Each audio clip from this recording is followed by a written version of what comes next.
مرنے سے پہلے اے مسلمان کر لے اس پہ غور، کتابوں کا خدا اور ہے، بابوں کا خدا اور۔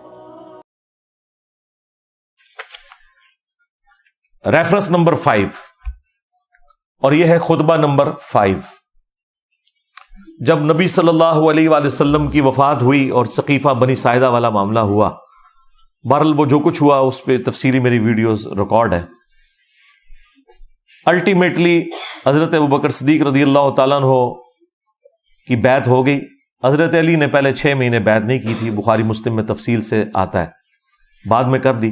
لیکن ان 6 مہینوں کے دوران بھی اگر آپ کو کسی نے اس حوالے سے ابھارنے کی کوشش کی کہ اس وقت جو خلیفہ چنے گئے ہیں آپ نے ان کے خلاف خروج کرنا ہے، تو حضرت علی نے ان کو ڈانٹا۔ اور آپ دیکھیں پہلا بندہ جو حضرت علی کے پاس آئے ہیں وہ خود حضرت علی کے چچا عباس اور ان کے دوست ابو سفیان، اور یہ آ کے حضرت علی کو کہہ رہے ہیں کہ یہ کم تر خاندان سے تعلق رکھنے والا ابو بکر، اس کو خلیفہ لوگوں نے چن لیا ہے، آپ میدان عمل میں اترے۔ اور یہ سیم خطبہ پیر میر علی شاہ صاحب نے اپنی کتاب جو لکھی ہے نا، تصفیہ ما بین سنی و شیعہ، سنی اور شیعہ کے درمیان جو کنفلکٹ کو ریزالو کرنے کی انہوں نے کتاب لکھی ہے، بڑی اچھی کتاب ہے۔ اس کے مقدمے میں تو انہوں نے بنو امیہ کا کافی رگڑا لگایا۔ انہوں نے کہا کہ آج لوگوں نے سنیت یہ سمجھ لی ہے کہ جو مطلب بنو امیہ سے محبت کرتا ہے نا وہ جو ہے وہ سنی سمجھا جاتا ہے۔ تو انہوں نے کہا کہ اہل سنت کب سے اتنے بدبخت ہو گئے کہ ہم ان سے کوئی محبت والا معاملہ رکھیں گے اہل بیت کے مقابلے کے اوپر۔ اور پھر بیچ میں انہوں نے جا کے شیعہ کو جواب دیتے ہوئے اس حوالے سے کلیریفائی کیا اور اہل سنت کو بھی کہ دیکھو ابو سفیان نے آ کے حضرت علی کو جب مشورہ دیا کہ بھئی آپ کی بیعت کرتے ہیں، تو حضرت علی نے اس وقت نہیں مانا، اور یہ شیعہ ابھی چونکہ اس بات کو مانتے تھے۔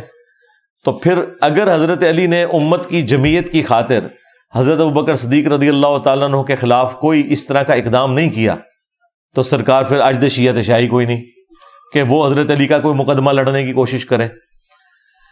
تو اس کانٹیکسٹ میں وہ کہتے ہیں اے لوگو، فتنہ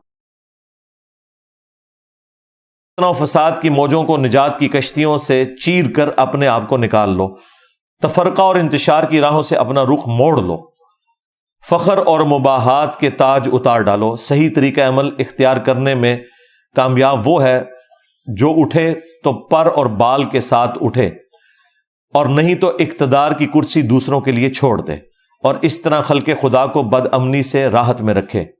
اس وقت طلب خلافت کے لیے کھڑا ہونا یہ ایک گدلا پانی ہے اور ایسا لقمہ ہے جو کھانے والے کے گلوگیر ہو کر رہے گا۔ پھلوں کو ان کے پکنے سے پہلے چننے والا ایسا ہے جیسے دوسروں کی زمین میں کاشت کرنے والا۔ ایک بڑی کمال کی چیز ہے، وہ کہتے ہیں کہ جیسے پھل آپ وقت سے پہلے اتار نہیں سکتے، لہٰذا ابھی میری خلافت کا وقت نہیں ہے۔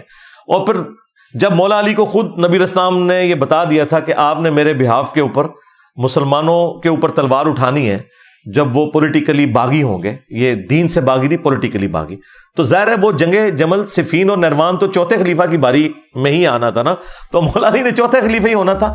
پھلوں کو اس کے پکنے سے پہلے نہ توڑو۔ اگر بولتا ہوں تو لوگ کہتے ہیں یہ دنیاوی سلطنت میں مٹے ہوئے ہیں، اور چپ رہتا ہوں تو کہتے ہیں کہ موت سے ڈر گیا۔ افسوس، اب یہ بات جب کہ میں ہر طرح کے نشیب و فراز دیکھ چکا ہوں، خدا کی قسم ابو طالب کا بیٹا موت سے اتنا مانوس ہے کہ بچہ اپنی ماں کی چھاتی سے اتنا مانوس نہیں ہوتا۔ البتہ ایک علم پوشیدہ ہے میرے سینے کی تہوں میں لپٹا ہوا ہے، اسے ظاہر کر دوں تو تم اس طرح پیچ و تاب کھانے لگو جس طرح گہرے کنووں میں رسیاں لرزتی اور تھرتھراتی ہیں۔ یعنی وہی چیز ہے کہ مجھے نبی الاسلام نے پہلے ہی بتا دیا تھا کہ یہ اس طریقے سے معاملات چلیں گے، لہٰذا جو کچھ ہوا میں اس کے اوپر سیٹسفائی ہوں اور راضی ہوں۔